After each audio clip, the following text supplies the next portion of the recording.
Sitting arrangement থেকে একটি question বলা হয়েছে পি কিউ আর এস এবং টি একটি বৃত্তাকার টেবিলকে ঘিরে বসে আছে।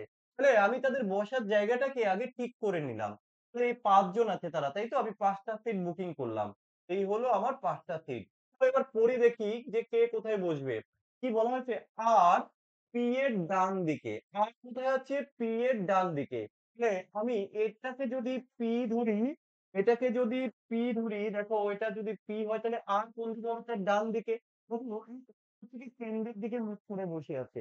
এটা হচ্ছে তার লেফট, এটা হচ্ছে তার রাইট। ডান দিকে বসে আছে আর, এই যে এখানটায় বসে আছে আর বাবু।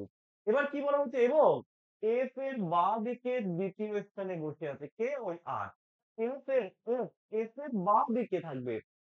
দ্বিতীয় স্থান, দেখো এটা হচ্ছে দ্বিতীয়, এটা হচ্ছে প্রথম, তাহলে আমি এখান থেকে যদি এফ কে বসিয়ে দেই, এফ এর বাঁদিক, এটা হচ্ছে এফ এর বাঁদিক, এটা হচ্ছে এফ এর ডান দিক। এফ এর বাঁ দিকে দেখো দ্বিতীয় স্থানে কিন্তু আর রয়েছে, এই অব্দি ঠিকঠাক।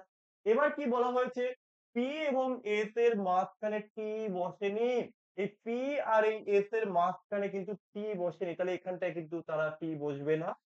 একমাত্র জায়গা ফাঁকা আছে টি এর জন্য, এখানটায় আমি টি এখানে বসিয়ে দিলাম। তাহলে এখন বাকি পড়ে রয়েছে আমাদের কিউ, এই হলো কিউ। এবার কোশ্চেনে কি করলো? চাইলো আর এর বাঁ দিকে দ্বিতীয় স্থানে কে? এই হলো আর, আর এর এটা হচ্ছে তার বাম দিক, এটা হচ্ছে তার ডান দিক, কারণ কেন্দ্রের দিকে মুখ করে আছে।